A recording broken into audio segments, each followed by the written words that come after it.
Welcome back to the Fabricators Coach podcast. We're getting ready to pick up with part 2 of our conversation with Justin Shaw. Thanks for listening. I talk to so many folks that when I start doing an assessment, or a really deep dive into their business and what's going on before we actually start working together, I start asking questions, and the stress, you can just see it almost like a thermometer going up higher and higher. And in some cases, people end up in tears because they're verbalizing what they've been feeling and living for years. And now we're talking about how to maybe start to get away from some of that. And that emotional response is just a great indicator of that stress. And so being able to put that aside and minimize that, because the impact on your family, impact on your health, it's holding your business. All those things are just really, really important. Totally. I mean, I think that so that is something we tackle in that preparation work. And the first module is called Sustain Your Game. And, it's like what we've built is something that we've provided to clients, and I provided to personal clients prior to the agency. It's kind of like the thing of the cobbler's, what is it? The cobbler's kids go barefoot. Yeah, have no shoes, right? And so I've had the ebbs and flows of decent high performance habits, of following my own systems. And then I fall off track myself. And 2023 was a challenging year for us as well, for myself personally. Everything you're saying resonates with what I've gone through. You and I have talked about it in personal conversations, and so I knew that when we would update our program and take a more holistic approach, the really enjoyable thing about that is I built it for our clients and for myself, personally. So it's been really fun to, I've got to walk the walk, right? In terms of everything that I've put together here, I've used before and fairly consistently, but we all fall off off track. And now sort of the environment of helping to keep others accountable helps me to keep myself accountable. But and I'm glad you brought that up, because that's something we do tackle in the best year ever, the core vision element. There's elements of that. We say that if you're in, a partnership, or you have a spouse or a long-term relationship, or depending on whatever your core family unit looks like, there's elements that should be co-created and or at the very least reviewed with them. So you go through this, and that goes in combination. See, we've got the best year ever plan, and then the perfect week. I worked with a guy back in the health and wellness industry. His name's Craig Ballantyne. And he was like one of the writers for Men's Health, for example. If they needed, an expert, to write an article, he was the guy that they'd go to. He's gone on to be a best-selling author, and he wrote The Perfect Day Formula and then The Perfect Week Formula. Both great books. And so I was previously doing something like this, and then he went out and wrote the book. And that's another great pickup for people, because that's really to get ownership of your time. That's such a key in all of this, and so kind of goes beyond just the work. It's you have your AM rituals, your end of day rituals, which for me, one of my end of day rituals that I need to have is that transition time between work and when you walk through that front door, and show up for your family, is what do you need to do to decompress, to make that transfer to be successful. And so those are some of the things that we include in that are really important to be able to sustain your game and in your best year ever. And even those of us who, part of what you're talking about is you're writing this for yourself as well. And I like that aspect, because even those of us who coach business owners have got to do this for ourselves. As you're talking, I'm writing down the names of these books. I'm taking notes, because it's like, okay, I've kind of gotten away from some of that in my business, and that's, it's always good to, even those of us who sometimes like to think we're experts or like to appear as knowledgeable sources, whatever you want to say, we fall short too. So I think as shop owners consider, jumping into something like this, I think it's important to realize you got to give yourself a little slack here once in a while, because we're all human. We're going to have ups and downs. All of life has seasons. We breathe in and Yes. out. Nothing is absolutely, No. sewing machine perfect and consistent all the time. And No. so, it's the fact that, okay, we're going to take a different approach. That's going to be our focus. It's going to work better sometimes than others. We're going to work that Oh. system better sometimes than others. And so I think Oh, 100%. accepting that, I think, is really important as we go into these types of changes. Mm, absolutely. Part of what I'm thinking as you're talking is a lot of what you're working on is has got some parallels to the book E-Myth, which is great about entrepreneurs moving from that Great book. craftsman or that business owner kind of transition, and then the book Traction, which EOS, Entrepreneurial Operating System, is based on. If folks are familiar with those, how would you compare and contrast what you're doing with those approaches? Because I'm seeing a lot of similarity, which I think is good.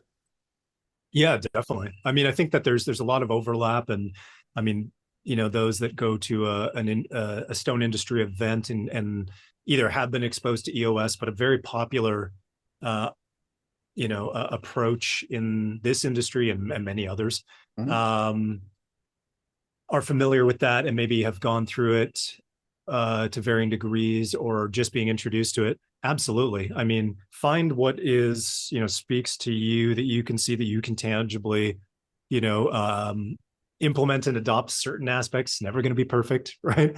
Yep. Good over perfect. How is this different? I would say that the key parts that are different is, I mean, we're pulling both, some of the best frameworks and methodologies out there from others, and then also reverse engineering the top, overlapping case studies within this specific industry that have proven track records of success over multiple years, and putting those two things together, which I think is good.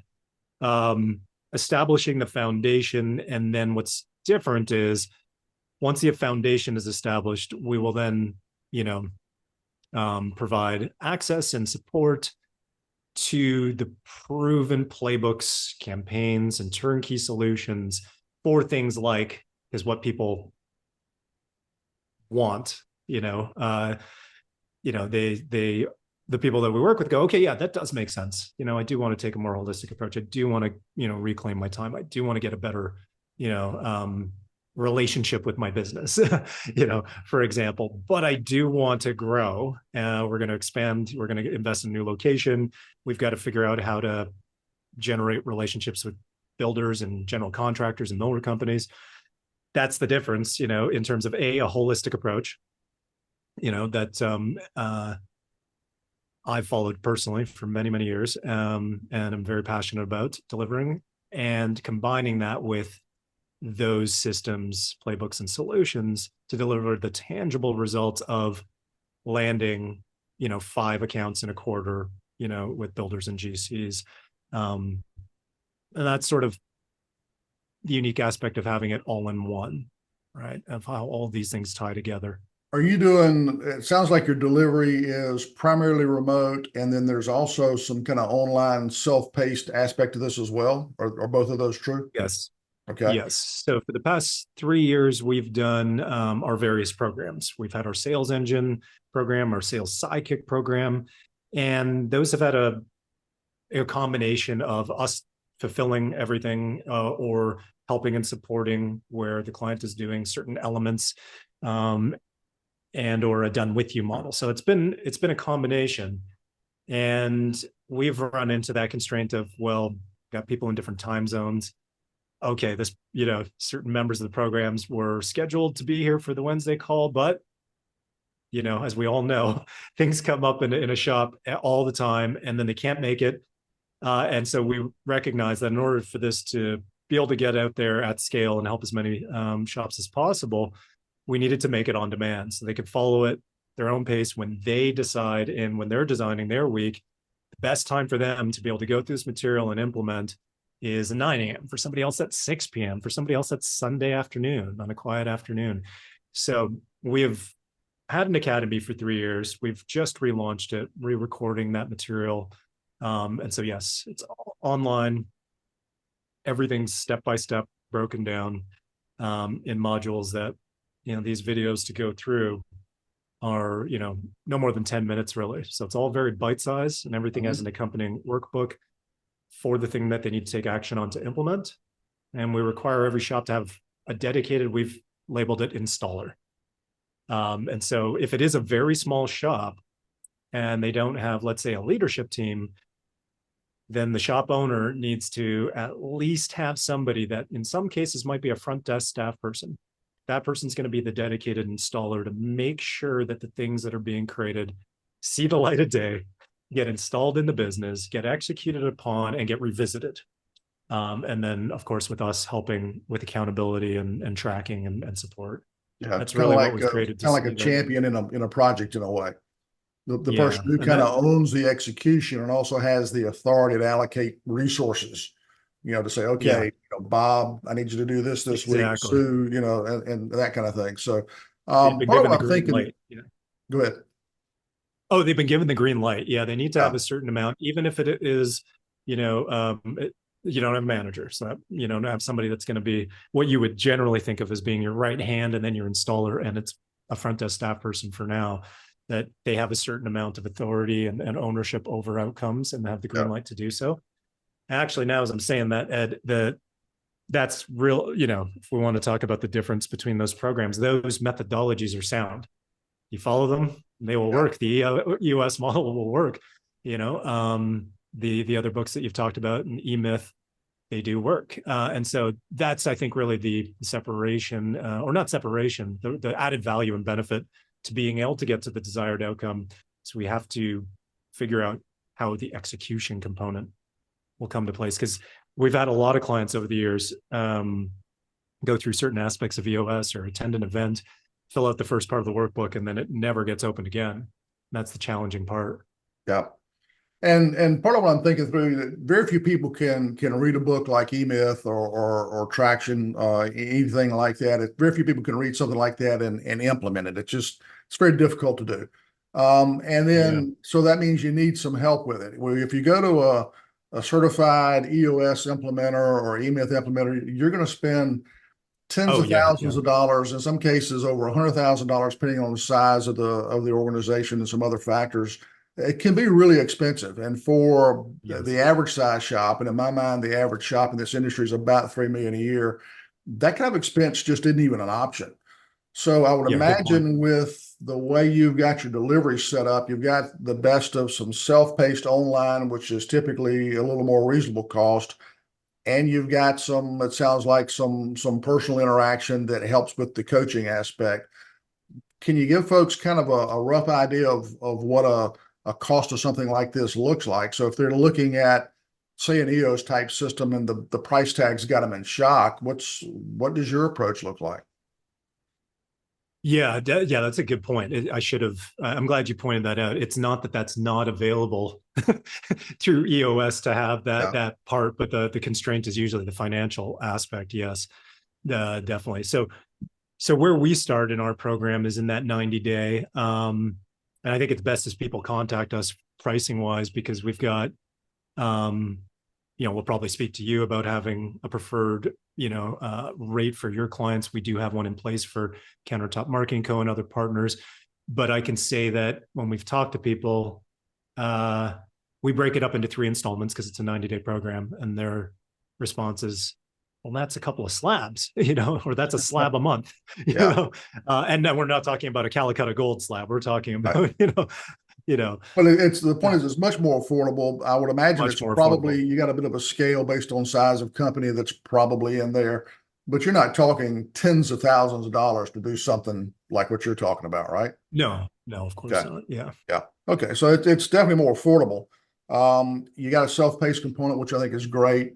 And the point of the podcast typically isn't to go out and sell an approach, but I think what we're trying to talk about here is the fact that, one of the things I preach is getting out of working in your business to working on your business. Make more money, get your life back. You deserve to have a business not only makes you money, but gives you time to enjoy it. Otherwise, what the heck's the point?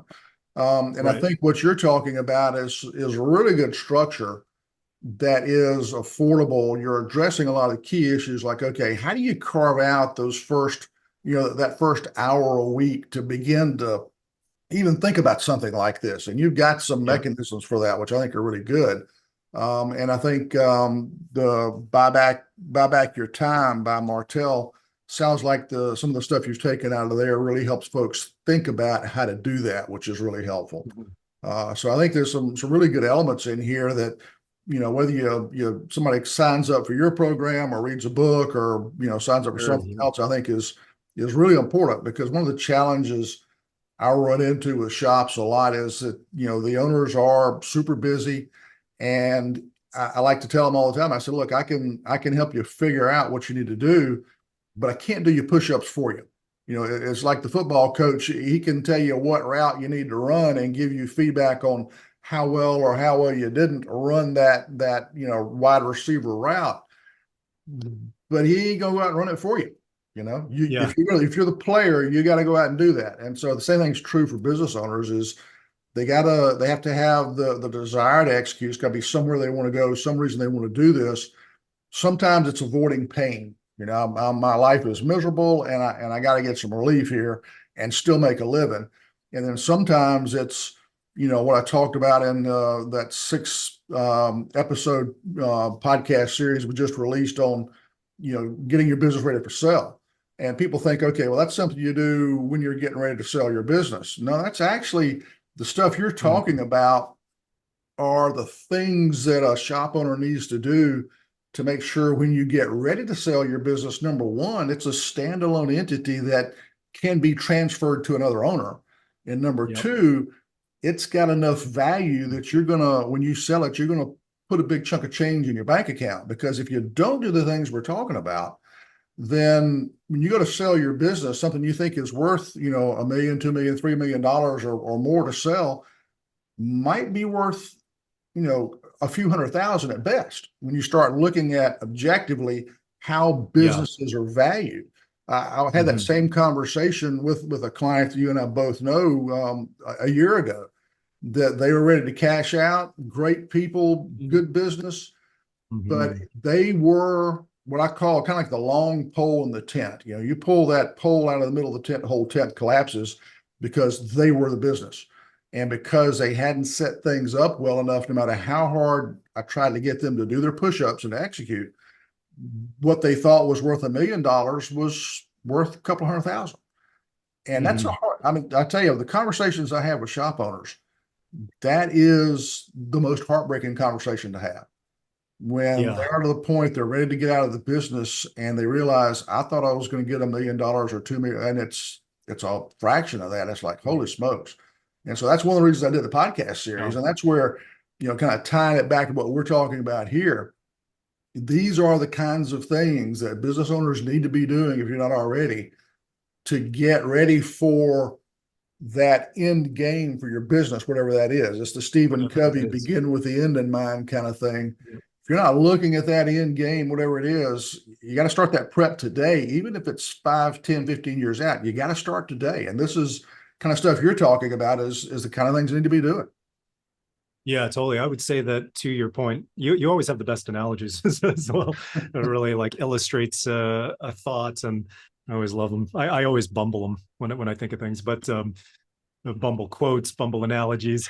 But yeah, I think that big part about accountability is, even if it's not a program like what we're discussing, because we're not here for that specifically. It is so relevant because we are in the process of really starting to get awareness around it and put it out there. Is you can get together. It's a small industry. One thing I love about this industry is it's small. People are there to support one another for the most part, and generally well connected. And if you're finding that you want to put together a small mastermind group with an accountability component, we'll take time to obviously like flesh out what that should look like. Or just having simply an accountability buddy, somebody that's in a non-competing market, was probably what would make sense. Or even, hey, you've got a customer that's a builder, but probably has some of the same problems, or somebody that's in the tile and flooring probably has some of the same problems, and there's in your local market, and you guys can get together, and work on some of these things, and have somebody that'll hold that mirror up, you guys keep accountable to one another. That's a good place to start. And what I would say on to, kind of piggyback off what you're saying, Ed, is when a big part when we use that word holistic to create sustainable growth. And when you're talking about those specific instances of looking to sell, is some of the work that we have our clients go through in the prep work stage. It's just this core vision checklist. And it's got 5 areas in it. And so going beyond just, well, what are the financial targets? Prior to getting into that, when we were working with clients, they'd either have no goals, which is, and I'm sure you've come across that, which is kind of crazy. Well, it's, I would say that's the most frequent condition. Most frequent, right? No goals. Which is insane. Yeah. Right. Or you've got some just high level financial targets. Like, okay, we're at 3 and 2024, we want to be at 5. Right. And we just kind of look back at some historical stuff and go, okay, well, the market is doing this. And so we should trend by this and we'll grow by this amount. And then that's kind of it. And then take it down to the quarter and take it down to the month. And then if we got 3 reps, we're just going to divide that by 3. And that's maybe it. Or we also, in combination to that, want to grow the size of company we are. We're 15 people, we want to be 25. Yeah. And so, that those are those goals. And then we want to sell in 5 years. And maybe, I'm sure you've had conversations like that where you get kind of the rough back of the paper napkin numbers and the big goal that they got, right? And the stuff that you just mentioned as typical goals you run into, most of the folks I talk to don't even have those. Don't even have those. Yeah. Yeah. And so then if they're listening to this podcast and thinking, okay, I got to get some goals, I would encourage you not to stop at those back of the napkin goals. And so we've got 8 elements that I won't name all of them now. I'll just highlight a couple that wouldn't immediately come to mind. The other ones of the eight categories that we have, 4 of them probably come to mind. If people think about, okay, I want to do this. And the areas that I would encourage people to look at is, lifestyle and the idea of building your business around your life and not the other way around. So when you're designing and how you reclaim your time, have ownership of your time, and you build that out in your calendar, it should reflect your lifestyle first and then integrate the elements of the business, not the other way around. So lifestyle is one. And we have one for founder feeling. So if you're projecting 3 years out, how do you want to feel in 3 years? And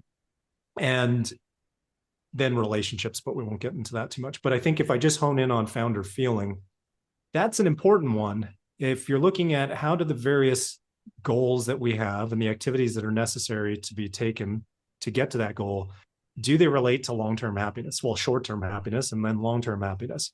Because once you start to shape that and create that, and actually then start to do the work where you start to feel that, which for many is kind of a foreign concept, right? Of like, oh, I can, I'll be happy in this in the day-to-day and not just the grind, the soul sucking. Why are we doing this? Why am I doing this, right? Yeah. Is one, the goals that you then create are going to be ones that are linked to happiness, and you don't end up going off the wrong path to just focus on the financial and the goals that are necessary to get there and end up hating the journey along the way, or look back and why did we do this anyway, right? And number 2 is when you go down that path of going, I thought I wanted to sell, but that was only because I didn't enjoy what I was doing. Now I've built this out and I work on stuff that fascinates me, motivates me, lights me up, helps the business. I'm able to be the visionary from EOS, right? If people are thinking about that, I've got the people in place that can help do X, Y, and Z. And I do work that, truly enjoy and that has impact and contribution. That's important as well. I figured out what my purpose is early on in this work, and I'm actually living it. Is that many of them should find that they don't necessarily need to sell, and they can be patient, and find the right deal. Don't need just to exit because, for those reasons. And that if they're operating in that place, then they may really want to stay in the business for a very long time, which does relate to longevity. Like, how many years are we going to live? Because now we've got purpose. We're doing work that lights us up. If we just exit the business, then we should be thinking about, well, how are we? And Dan Martell goes through all of that in the buyback. Then that 4th quadrant becomes really big because you're retired, right? Mm-hmm. And that's something we do in our program early on, is to avoid that loss of identity. If the business has been your identity for so long, you've really also got to work towards, well, what is going to replace that in each of those steps along the way? So when you get on the other side, you have a life that's still meaningful, that's still filled with, purpose, adventure, those types of things. And to add some color to that, to kind of drive it home a little bit, I'm the skills that somebody learns going through, goal setting and the strategy and all the things that you're talking about in the business builds really good habits for retirement. I'm doing some personal coaching one-on-one with somebody who's retired right now, who's really struggling with that. This person is so used to doing responding to the business needs and doing a lot of firefighting, and now it's like, okay, I've got all these things I want to do, but I'm not accomplishing anything. And so it's the goal setting and the focus and that sort of thing. And for folks who are not used to setting goals, one kind of analogy that I use that kind of helps them think about the value of that is, you decide you want to buy a new car or buy a new truck. And so you decide on, in this industry, you see a lot of, 3/4 ton and 1 ton trucks, because part of it's ego and part of it's a necessary tool. But let's say you decide you're going to buy that Dodge 3500 dually, and you want the crew cab, and you like the smoky gray, and you want these options. Once you kind of get that picture in your mind, that's kind of your objective. You'll notice as you drive around, it looks like every other dadgum vehicle on the road is that same vehicle, because your brain's tuned to it. And all of a sudden it starts picking out those opportunities. Not that those vehicles are for sale, but it's like this filter that turns on that really drives you toward what it is you're trying to accomplish. And the same thing is true for goals for your business. And that's why it's so important to break them down into small bite-sized pieces and not just have that long-term, BHAG. I think it's a really good parallel, because it drives a lot of good behavior.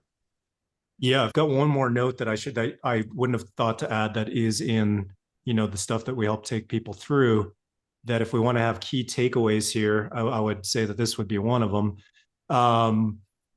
And that's that when goal setting can actually be sometimes, maybe I'll use the word dangerous, in the traditional sense of that traditional approach we just talked about. Well, if we're moving the step beyond not having any goals and we're getting into setting goals, right? To talk about specifically for that example of F-150, for example, and want to have this is means goals, right? If we're setting means goals and that's all we're setting, is like, okay, so I want to grow to 250K a month for X reason. So my take home pay is this, so I can buy the truck, the boat, whatever it might be. Is really means goals are not, do make sense for certain elements of the business. But if we take that holistic approach, then certainly for the areas, and I think there's 4 in our training that relate to the personal elements, then you want to create end goals. And so that is really based around more of an emotion and a feeling, purpose driven. And the contrast to that is, and you can expand on that from that exact example, probably, is it's short-lived, right? In terms of so means goals can be defined, I think, as like they are within a sequence, right? And so it's the lily pad. So I need I think I need take home pay of X because I want to, upgrade the car, really want to get the boat, go up fishing, and those types of things. But it really isn't the end goal. Well, I enjoy fishing, that solitude, peace that comes with that, all of those things. That's really the feeling state that you want to have. We may not always hit all of our goals, but if we focus on what the end goal is, we can find that in other ways, right? And bring those into our life earlier. We don't have to wait 5 years for the boat.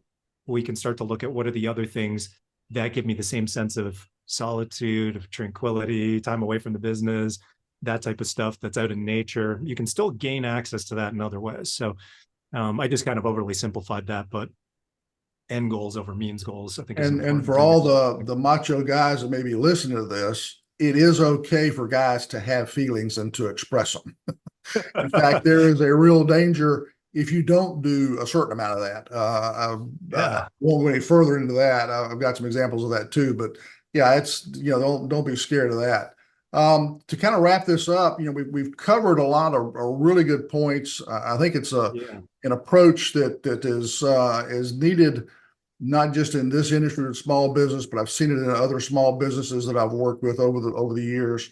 I think it's a very sound approach. I like that a lot. And again, we're not here to sell Justin's program so much as to get listeners thinking about taking this type of approach to your business. Find somebody you're comfortable working with, find an approach you're comfortable with, find something that you're willing to, somebody you're willing to work with to help you through this. Because it's quite frankly, it's damn tough to do it by yourself. I've been a business owner with brick and mortar business and a dozen employees in 2 locations, and that's a very lonely place to be. And so getting somebody, whoever you're comfortable with, to kind of coach you through this, read the books, whatever, listen to the books on tape, I'm telling you how old I am now. Audible books on tape. I love it. Oh boy, cassette tape in the dashboard of the car. Yeah. Anyway, but yeah, whatever format works for you.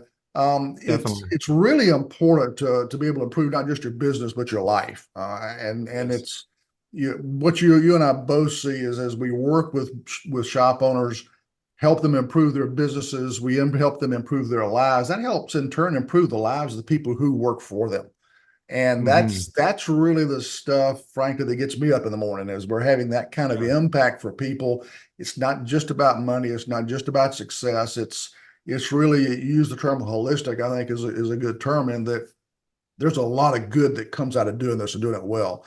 And the flip side is, if you don't, then you're stuck in whatever misery you have today. And maybe you love what you're doing today and you're happy with where you are. Great. Don't change it. But if you're struggling, then this type of thought process is really is really the key to making that change. Because as I've said before, our businesses are running exactly the way we've designed them to run. And if we don't like that outcome, then we got to change how we run our business. And that means you got to start to work on it. And the things we've talked about for the last 45 minutes or so, whatever that time is, are really the key to that. Justin, appreciate you being here today. It's been a lot of fun. I always enjoy talking with you. If folks want to look into what you've got to offer, how can they get in touch with you? Yeah. Connected to quite a few shop owners on Facebook. So you can find me, Justin Shaw, on Facebook. Feel free to send me a friend request. That's a good way to do it. And then you can email me directly if you want. Justin at justinxshaw.com is a good direct way to get a hold of me. All right. You got a website? That would be the same. Yeah, justinxshaw.com. Okay. And there's, I'm sure, ways there to contact you as well. Yeah, definitely. Okay. Super. Well, again, thank you. I've enjoyed this. Folks, as usual, you can hit my website, fabricatorscoach.com. You want to talk, there's a button you can push, set up a quick 30-minute call. We can chat about this or anything else. But I want to thank you again for listening and for spending time with us today, and happy fabricating.